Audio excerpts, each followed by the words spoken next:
Bonjour tout le monde, alors je suis heureuse d'accueillir les cancers aujourd'hui pour vous parler de votre horoscope pour le mois de décembre. Donc j'ai utilisé des nouveaux jeux ce mois-ci, le Old Style Tarot d'Alexander Ray que je ne vous ai pas encore présenté, c'est un nouveau jeu qu'il y avait dans ma liste et j'ai craqué. Voilà mon petit cadeau. Et puis j'ai continué avec l'oracle de la bohémienne, c'est un petit oracle divinatoire que j'aime beaucoup, que je prends plaisir à utiliser en ce moment. Voilà, puis ça change un petit peu. Alors, on va regarder la carte centrale, bien sûr, qui va nous donner l'énergie principale de ce mois-ci. Je vous rappelle que c'est un tirage général, prenez que ce qui vous parle, et puis n'hésitez pas à aller écouter votre signe ascendant. Donc, on va regarder la carte ici centrale, c'est le hiérophant. Regardez, j'aime beaucoup les illustrations et les couleurs, elles sont très douces. Donc le hiérophant, ce mois-ci, vous avez ici une énergie pour vous. Ce mois-ci, c'est beaucoup de sagesse. Ici, vous allez prodiguer des bons conseils à votre entourage. On peut se reposer sur vous, vous apporter la paix, l'harmonie, la tranquillité. Vous êtes une force tranquille. Et puis, c'est une carte qui nous parle de bienveillance. On est très à l'écoute des autres ce mois-ci, très à l'écoute de son entourage. On est bienveillant, on est très à l'écoute. Donc, c'est une carte qui nous indique que c'est un mois plutôt calme, plutôt tranquille. Ça peut nous parler de réconciliation aussi pour certaines personnes. On va ici aider. En tout cas, on est là, on est présent. Si on a besoin de vous ce mois-ci, on sait que vous êtes là et qu'on peut compter sur vous. On va regarder maintenant dans le domaine sentimental. On a la carte du soleil, suivie la carte de l'ennemi. Alors, je vous montre d'abord la carte du soleil, voilà, qui est très jolie, et la carte de l'ennemi. Donc, c'est un jeu un petit peu plus sombre. Donc le soleil nous parle bien sûr d'amour, de joie, de bonheur, de compréhension, d'écoute. Ici on est à deux, on est heureux, on se partage les tâches. Ici on se soutient mutuellement, on se respecte mutuellement. Ici ça peut parler de projets de se paxer, voire de se marier. Ici on suit les traditions de la famille, on a des valeurs qu'on a reçues par notre éducation, que le pape, lui, va suivre, bien sûr. On est très attentif à l'éducation de ses enfants aussi. En tout cas, voilà, on s'entend bien avec sa famille, avec son entourage amical. On apporte la paix, la tranquillité, les discussions sont apaisantes. Il y a vraiment un soutien. Alors, avec l'ennemi, il peut y avoir des personnes dans votre entourage qui jalousent votre bonheur, qui jalousent le fait que vous soyez à deux, que vous soyez heureux, que voilà, que vous ayez une vie calme, apaisante, sans de grosses difficultés.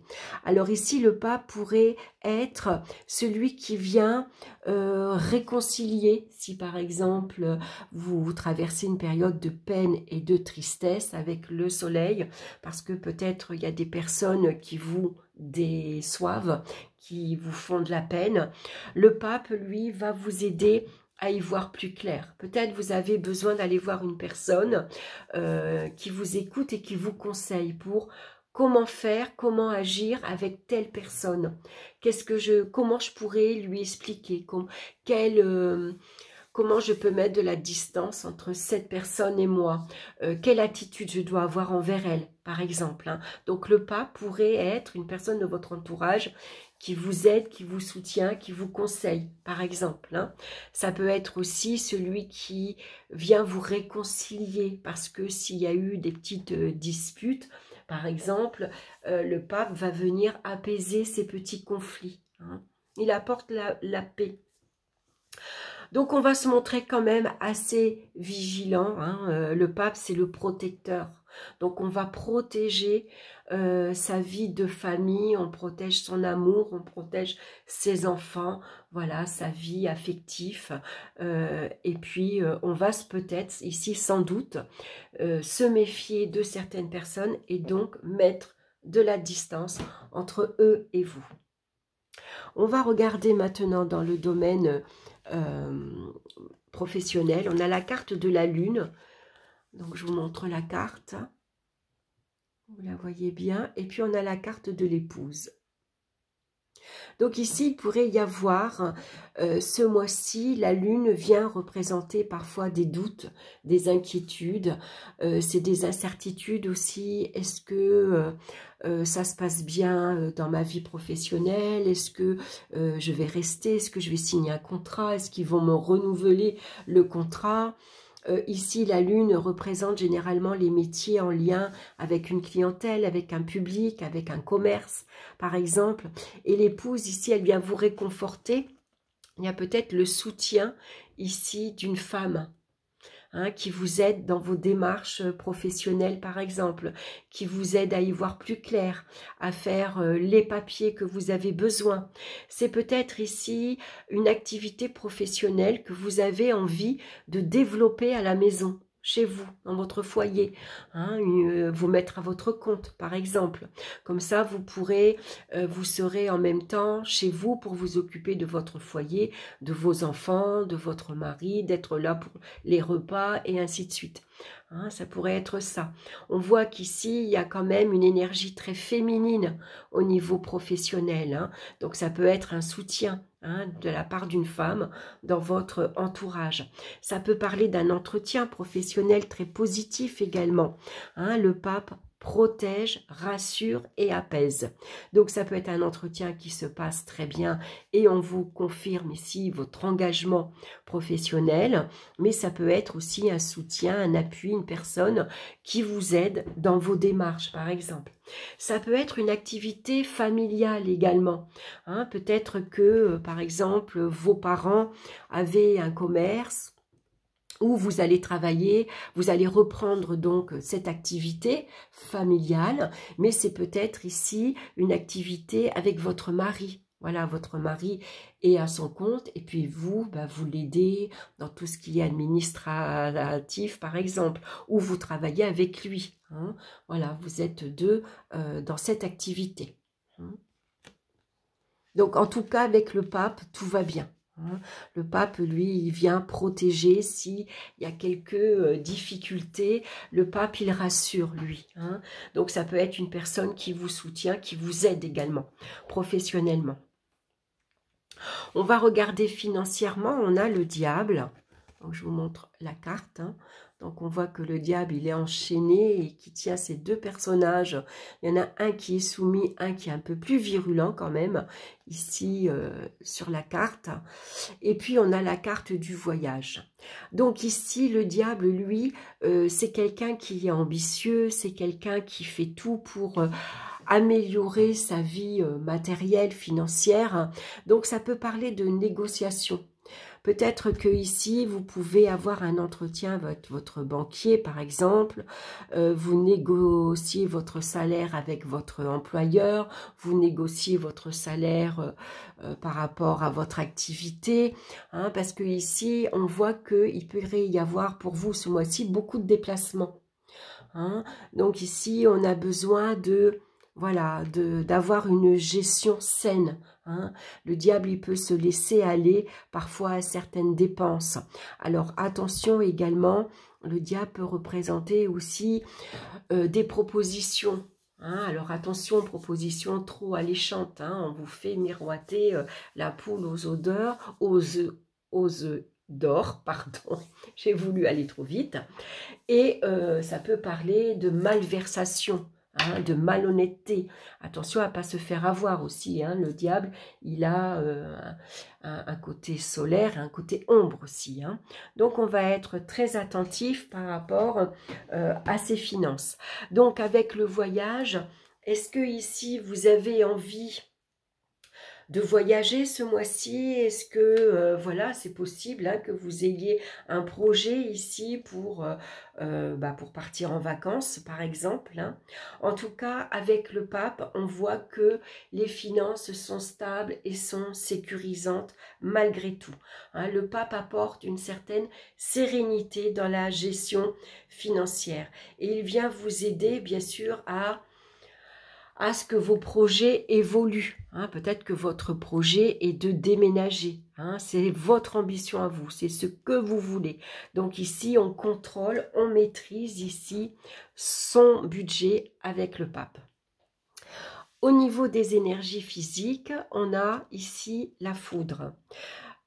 Donc la foudre peut représenter beaucoup d'énervement, d'excitation, on bouillonne intérieurement parce que peut-être que les événements avancent pas assez vite pour vous. Vous voyez, il y a des situations qui vous énervent. Voilà, donc on pourrait ressentir intérieurement un peu de colère, par exemple. Avec la foudre, on va faire attention aussi à pas se blesser. Hein. Parfois, on peut aussi chuter avec la foudre. Hein. Donc, on va faire attention, on va regarder où on met les pieds. Par exemple, ça pourrait représenter des examens aussi. Alors, le pape pourrait représenter le médecin, par exemple. Celui qui vous conseille, qui vous aide, qui vous apaise, le médecin qui vient ici, comment dire, vous aider. Hein. Si par exemple il y a des examens à passer, on va faire attention à sa tension, par exemple. Hein, ça pourrait être des hausses de tension. Parce qu'on est énervé, on est agité intérieurement. Donc le pape pourrait représenter le médecin, le généraliste, celui qui vous conseille des examens, par exemple. Hein. Ça pourrait être ça. Donc, en tout cas, le pape, lui, il ramène le calme après la tempête. Voilà.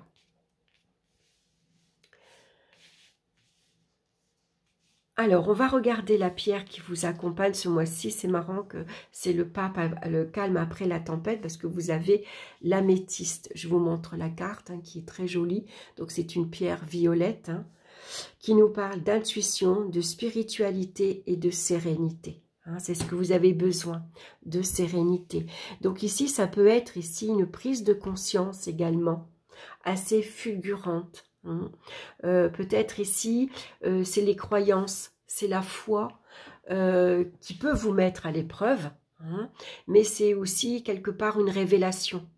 Voyez, peut-être que vous vous avez aperçu, enfin, vous vous rappelez que vous avez été élevé dans une éducation catholique, par exemple, que vous êtes croyant, et c'est possible qu'on se rattache à ces croyances. Qu'on donne plus de valeur aujourd'hui à la religion que l'on a reçue, par exemple. Voilà, donc c'est une pierre ici violette. Alors, je vais vous lire son message. Vous êtes en pleine ouverture spirituelle et intuitive, mais vous avez tendance à douter de vous et de vos ressentis. De nature sensible, vous pouvez même ressentir de la crainte face à certaines intuitions. Ça peut être une intuition fulgurante. Et c'est vrai que vous, le signe du Cancer, vous êtes un signe d'eau, très sensible et très intuitif. Hein. Faites-vous confiance et laissez venir à vous les messages de l'immatériel. Une réalité plus grande et lumineuse s'offre à vous. En avançant sur le chemin de l'évolution spirituelle, vous grandissez et transcendez les épreuves de la vie. Les doutes et les angoisses ne sont que l'expression de votre mental qui ne laisse pas totalement place à votre âme. Vous êtes en connexion avec le monde, avec les énergies qui vous entourent et aujourd'hui vous en avez conscience. Votre développement spirituel et énergétique est infini, alors continuez d'avancer sur la route de l'éveil intuitif. La sérénité et la sagesse entrent dans votre vie et vous apaisent. La sérénité et la sagesse, c'est ce que l'on retrouve dans la carte du hiérophant, entrent dans votre vie et vous apaisent. C'est vraiment le message pour vous ce mois-ci, les cancers. Voilà, bah écoutez, j'espère que ça vous aura plu, que ça vous aura parlé. Bien sûr, n'hésitez pas à liker, ça fait toujours plaisir de voir un petit pouce. N'hésitez pas à partager si vous en avez envie. N'hésitez pas à commenter également. Hein. En tout cas, moi je vous embrasse, je vous souhaite un excellent mois de décembre et on se retrouve très bientôt pour d'autres vidéos. Bye bye!